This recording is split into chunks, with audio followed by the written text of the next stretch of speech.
নোয়াখালীর জেলা শহর মাইজদির হকার্স মার্কেটে লাগা আগুন নিয়ন্ত্রণে এসেছে। ফায়ার সার্ভিসের ৮টি ইউনিটের প্রায় ২ ঘন্টার চেষ্টায় নিয়ন্ত্রণে আসে আগুন। শনিবার ১১ জানুয়ারি রাতের এ ঘটনায় পুড়ে গেছে অন্তত ২৫টি দোকান।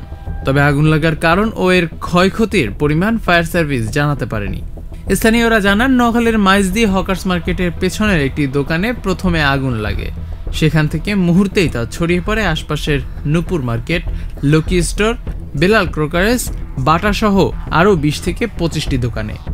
খবর পেয়ে প্রথমে ফায়ার সার্ভিসের ৩টি ইউনিট ঘটনাস্থলে পৌঁছে আগুন নিয়ন্ত্রণের চেষ্টা করে। পরে আগুনের তীব্রতা বেড়ে গেলে ফায়ার সার্ভিসের আরও ৫টি ইউনিট সেখানে যোগ দেয়। তাদের ২ ঘন্টার চেষ্টায় রাত ১:৩০টায় আগুন নিয়ন্ত্রণে আসে। ব্যবসায়ীরা জানান, হকার্স মার্কেটটি বহুতল ভবন নির্মাণের জন্য এরই মধ্যে ঠিকাদার ও ডেভেলপার নিয়োগ করেছে মালিক সমিতি। নোয়াখালী ফায়ার সার্ভিসের উপসহকারী পরিচালক আব্দুল হালিম পাশা বলেন, আগুন অন্যদিকে যাতে না বাড়তে পারে সেই চেষ্টাই করছি আমরা।